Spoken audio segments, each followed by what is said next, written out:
for you today.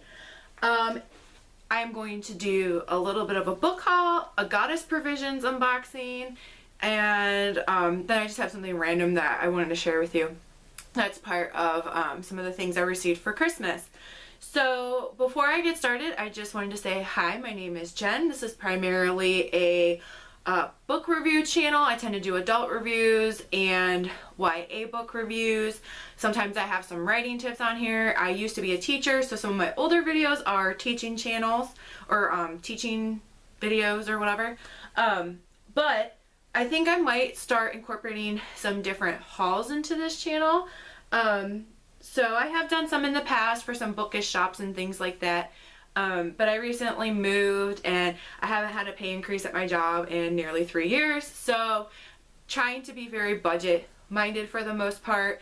But with that being said, if you like books and you like writing, then hit that subscribe button, hit the bell if you want to be notified when I upload, because I upload kind of sporadically. Give this video a like if you'd like to see more hauls of bookish items, books, or anything like that besides the book reviews. And with that, let's get started.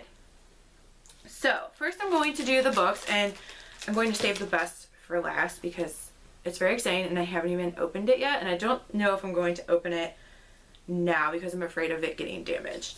But so one of the things I got for Christmas is there are some ghost hunting ladies that are from my area, and I attended 2 virtual sessions with them on Zoom through local libraries. One was through the library for the city I live in, and one was through a city that's like, I don't know, 15 minutes away or whatever. So I asked for one of their books. This one is by Kathy Weber. She's half of that ghost hunting duo, and this is called Haunted Willoughby, Ohio. And it's all stories of, you know, different places and buildings around here that are haunted, basically. So there's also photographs in this book, which I think is kind of cool. So it tells you a bit about the stories and things like that. And I wanted to see if it had the name. I'm like totally blanking on the name. I want to say it's Haunted Housewives, but I'm actually not completely sure if that's the name of the 2 of them. Yeah, it doesn't say. It does say that this particular lady is the founder of the Willoughby Area Paranormal Education and Research Society. So, but normally I guess they would do like haunted tours. They're like, I shouldn't say haunted tours. They're more like haunted historical tours, because they try to do a lot of fact checking with the, like they take the legends and then they take the fact checking and the historical components and try to like reconcile the 2 of them. So I think that's kind of fun. So I asked for this after seeing one of their, seeing 2 of their Zoom. I don't even know what to call anything anymore. I guess it's still a presentation regardless of whether it's virtual or in person. But hopefully maybe once things figure themselves out, that in-person things like their haunted tour will resume, and I think that would be really fun to check out. So that's just like a little local thing. Something else that I got is this Life and Death, which, if you don't know, is part of the Twilight series by Stephanie Meyer, and it's been out for a really long time, but it's from Edward's perspective, and it's kind of funny because I have picked this book up so many times. I've even read part of it in the store, and I just never picked it up. And so my mom got it for me for Christmas. So I'll probably read that eventually. I'm not sure how motivated I am. I feel like I've left Twilight in my past and that I'm okay with that. I know that Midnight Sun came out not long ago. Right, this is from...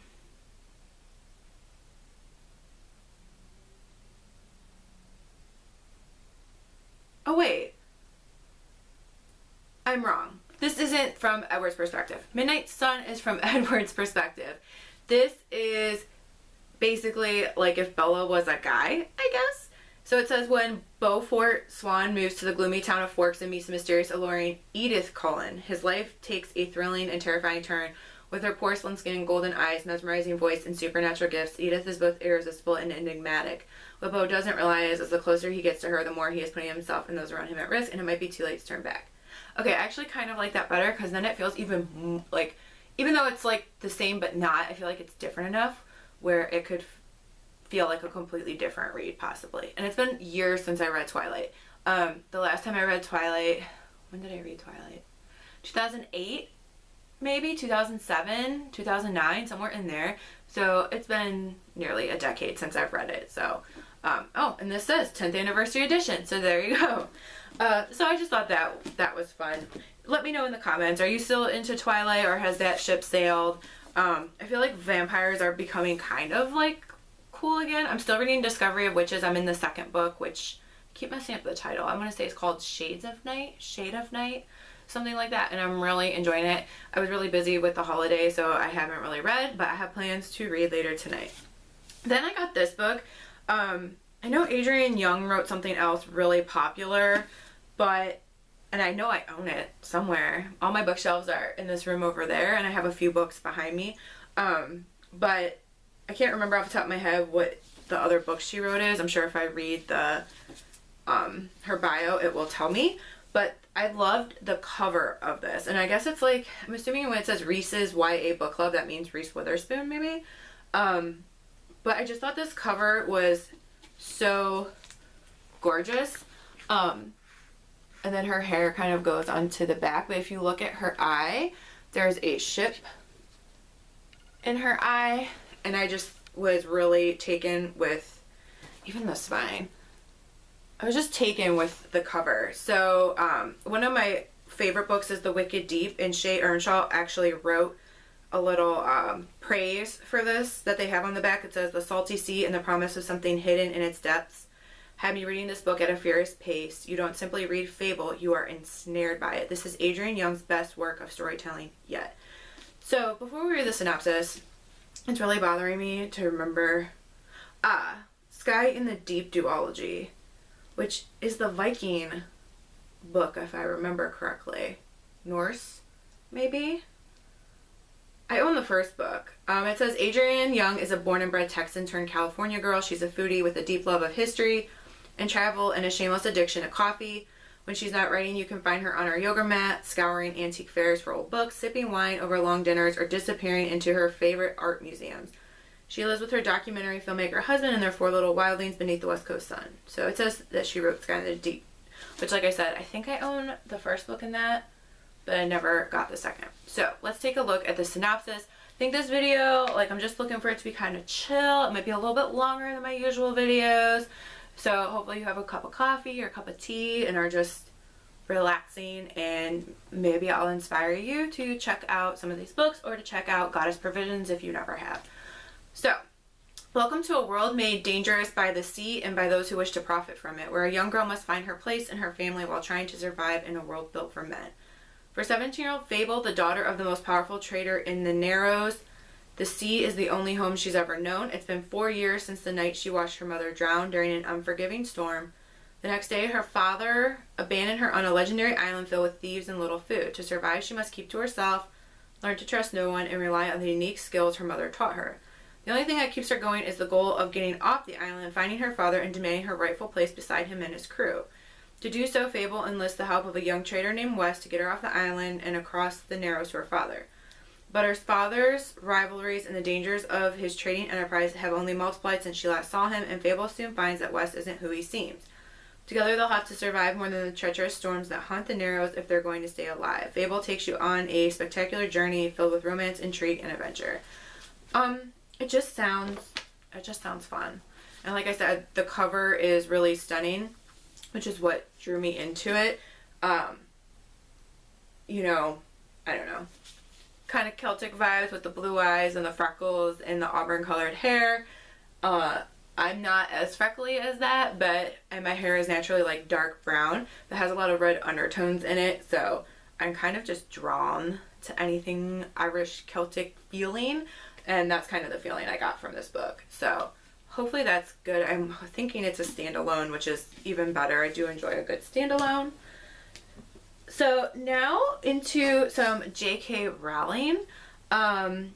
Because I have taken an indefinite hiatus from Bookstagram, totally didn't even realize that the sixth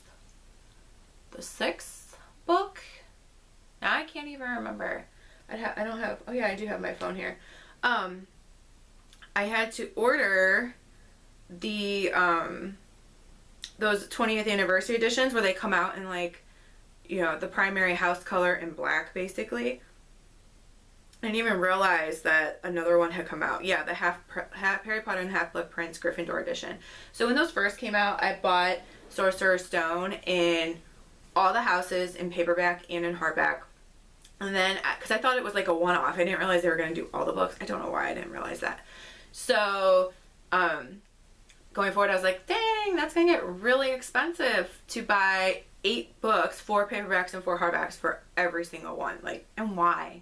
So after I got the first set, I decided that I was just going to collect the paperback of all of the other ones. Just made an executive decision. So I'm kind of excited. I don't know when that'll show up. So I was back and forth about this book. This is by J.K. Rowling. It's called The Ichabod. It's middle grade. And the fun thing about this one is it has illustrations from children. And I think that's, you know, I think that's really fun. This one's really good, actually. This almost looks like a professional.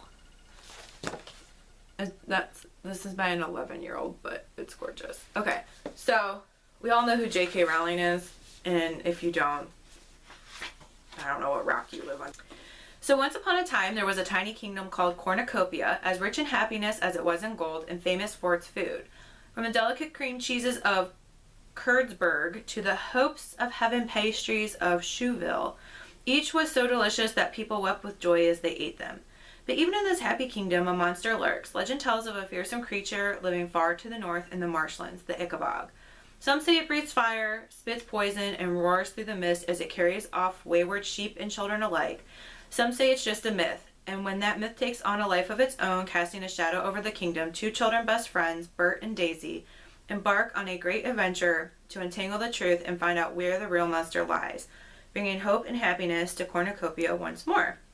Featuring illustrations by children from across the U.S. and Canada, and filled with suspenseful moments and unexpected twists, this original fairy tale from one of the world's most celebrated storytellers will captivate readers of all ages. Also, the cover is just really pretty as well. I want to see the undercover. Aw, cute. Actually, it's kind of like case. It feels a little like case laminate, which I think is kind of having a moment again. So I was all about Harry Potter during Christmas. Like, there were marathons on Sci-Fi and then USA, and Harry Potter's movies is one of those things where I like to leave it on because I can leave and miss huge portions of it and then come back and still know exactly what's happening. I also find it oddly comforting, and I'm to the point now where I first read the books I started them in like 2003 or 4 maybe I have a bachelor's in English, and I had to take a young adult literature class, and that was, or maybe it was children's literature for this, but Harry Potter, the first 5 books, I think, at that time, not really sure, can't remember, they were on the curriculum for that class. And then I enjoyed them, and then I really didn't think much of it, I guess, for a while. But then I made some friends when I first started teaching. So like I graduated in 2004, and then I got my master's, and I graduated in 2008. And I became friends with some teachers who were really into Harry Potter. So then the movies hadn't all come out yet, so seeing them in the theaters was the most amazing experience. And I reread the books, like, don't really remember. I want to say like 5 years ago, maybe. 3 to 5 years ago, and I read like 1 a month just because I was incorporating it with whatever else I was reading at that time, and that's when I would read like 10 books a month, and which I still don't know how I even did that, but I'm kind of feeling the vibe of wanting to reread Harry Potter again after I read Discovery of Witches. So, and then I thought I had missed, because like I said, I'm not active in Bookstagram anymore, I thought I'd missed the 3rd Fantastic Beasts screenplay, but I guess the movie doesn't even come out till 2022, so I guess I didn't miss anything. But anyway, So that is super exciting. And the light is catching the metallic. It's really overcast here today. We had like 2 feet of snow for Christmas, which was amazing because I love a white Christmas, but it was very stressful even though I was not the driver, driving to my grandmother's house on Christmas Day, and I did not like it. I don't like driving, and like I love snow, but I just want to stay inside. I don't want to have to go anywhere. So in addition to the Ichabod, my mother was able to find, and I feel like most of these items were really expensive, and this was probably one of the least expensive items. So Harry Potter and Vera Bradley did a collaboration together, and you really have to look at the details of this. So this is the tag for that. And this is essentially a makeup bag. So this is what the print is, but there's like hidden items in here.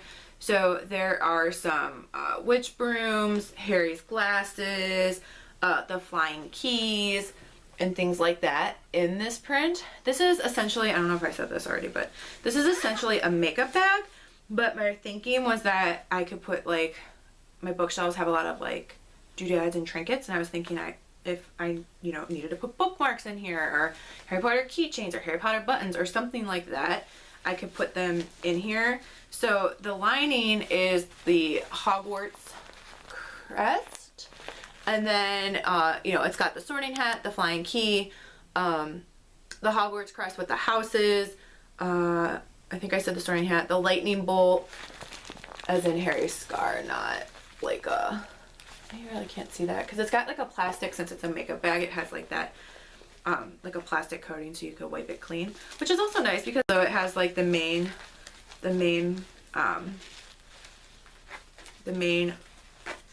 packet or main area. I can't get this to close for whatever reason. Oh, because I hit the tag on, that's why. Oh boy. Okay.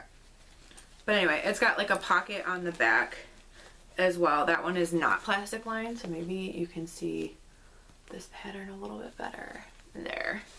So yeah, so that's kind of fun. A lot, like I said, I found out a lot of these items to be really expensive. I know that Ulta also did like a Harry Potter line for Christmas, and my mom and I went, I think Black Friday. We went like Black Friday to Ulta because it's really close to my house, and they had like nothing. So really they had stuff in stock online previous to Black Friday, and if I had really wanted it I probably should have, but I was really not sure because like the Gryffindor, the eyeshadow palette was Gryffindor color, so it was like red and gold, and I like gold, but I don't think red would be very flattering. So I wasn't really interested in that. Okay, and then this other thing, and it looks like my mom may have just driven up, so I might have to stop this and restart it. This special edition of Harry Potter and the Sorcerer's Stone, which I haven't completely opened it up yet, but it has pop-ups in it, and I don't know if they're doing all the books like this or just the Sorcerer's Stone, but it's amazing and I can't wait to go through this. So this was actually, I think, cheapest on Amazon. It was like $22, but I know it was like $30 in stores.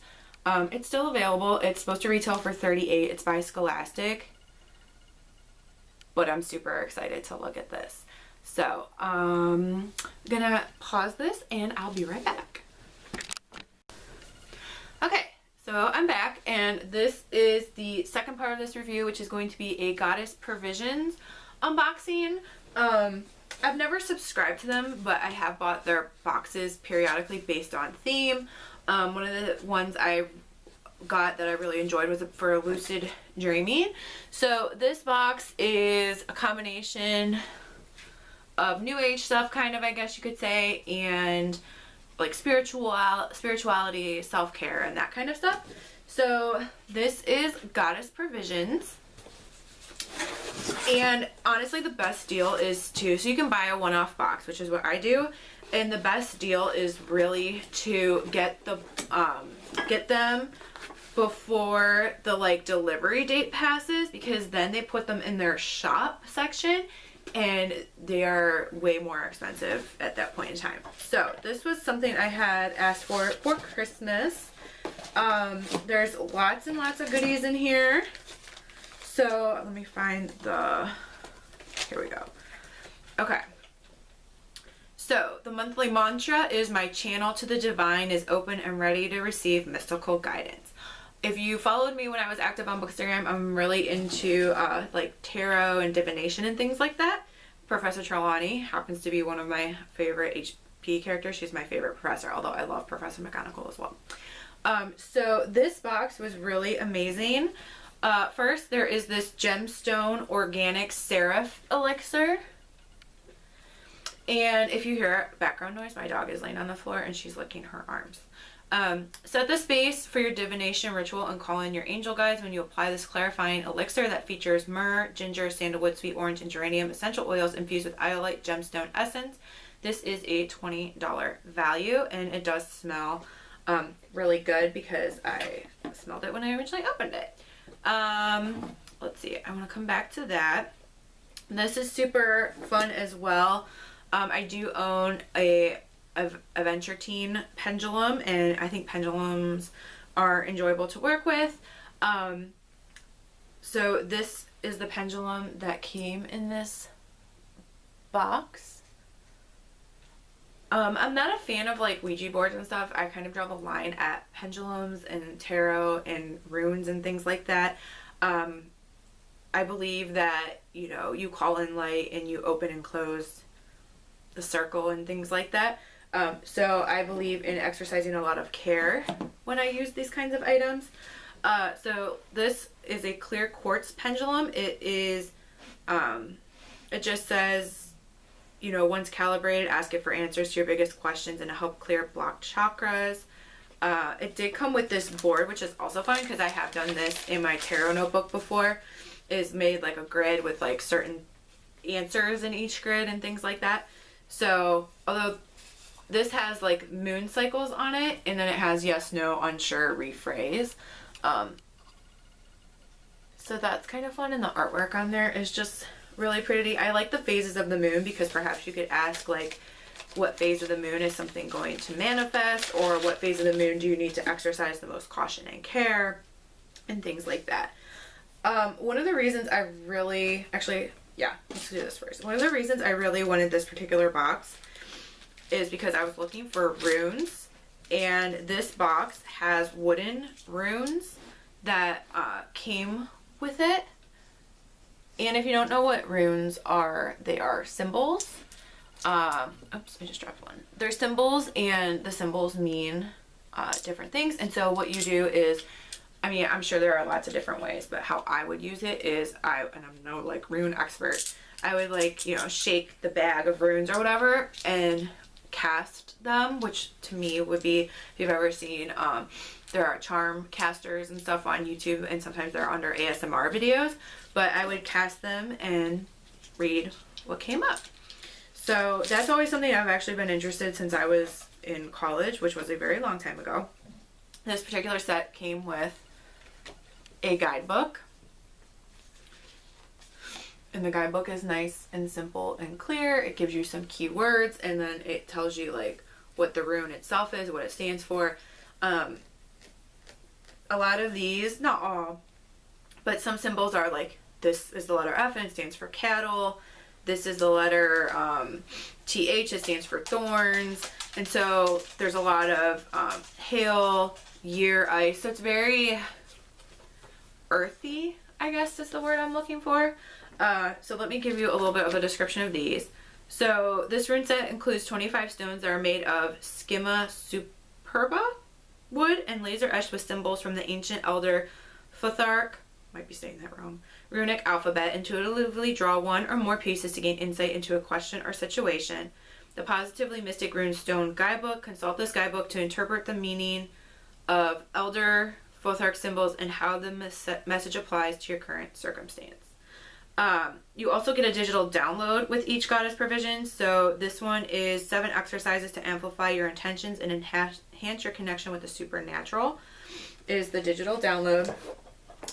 And then the last item in this box is for tea leaf reading, which I don't do tea leaf reading, but I still think this set is incredibly adorable. So the saucer is, as you can see, it's like blackish dark gray, and it's got, you know, moon and stars and whatnot on it. And then the mug is, or tea mug or teacup, is white and has the sun.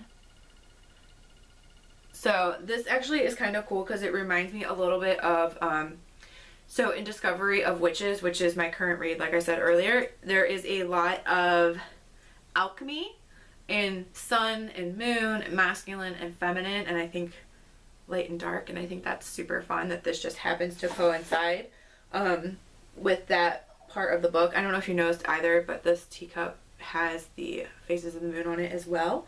And if you don't know, different phases of the moon are used for different things, whether it's clearing, setting intentions, and things like that. But let's see. Enjoy a cup of loose leaf tea in this mystical porcelain teacup and discover the art of tasseography. Reflect, I don't know if I said that right. Reflect on a question as you sip. When finished, observe the tea leaf configurations set against the map of the moon phases for insight into your inquiry. So again, since there's a lot of HP scattered throughout this video, you know, there is the scene where Harry gets the Grim in his teacup, and Professor Trelawney is like, "Dear boy, you've gotten the Grim," and so that's kind of fun. I was looking for a teacup that had like the Grim, like a Grim decal or whatever, like in it before. So that's kind of fun that this is a tie-in to some of the HP stuff. So that is what I have for you today. Hopefully you enjoyed this combination of books and an unboxing essentially, but these were some of the Christmas gifts, and you know, I am older, so essentially my mom just wants to know, like, what do you want? And I have such a crappy memory that when I was opening stuff, I was like, wow, how did you know? And my mom was like, you told me that's what you wanted? Kind of makes it fun, but it's also kind of embarrassing that my memory is that bad. So like I said, hopefully you liked this. I do have, I don't know if I have other goddess provision. I've gotten other goddess provisions, but I actually don't know if I have ever unboxed them on this channel or not. I definitely have done tons of book boxes before, but maybe if I buy another goddess provisions in the near future, I will do another unboxing. If I get any future books, I'll do some book hauls. I might dedicate a video just to that one Harry Potter special edition once I open it up and like look through it, but you know, I'm so paranoid that I still have been keeping it in its like plastic that it came in, like it's like wrapper or whatever, because I don't want anything to happen to it. So, but yes, if you enjoyed this, if you'd like to see more book hauls, or if you'd like to see more, you know, goddess provision unboxings, or anything else, any other shop hauls that you'd be interested in. It's a little weird with the pandemic. I try not to go out too much. I pretty much go to like Walmart and the grocery store. It's pretty much where I go right now. Oh, and Dollar Tree because it's near the grocery store. But yeah, so I don't know if the channel will be changing or not. I've been kind of going down that rabbit hole of watching DIYers and crafters and shop hauls, and I think it's kind of fun, but my heart belongs to books and writing, so I don't know if I might combine the two in some way. Let me know in the comments if you'd like to see those things, or if I should incorporate those things in with what already exists on my channel. And I think that's it. I hope you're staying safe, I hope you're well, and I wish you good health in 2021. And then meanwhile, happy reading and happy writing.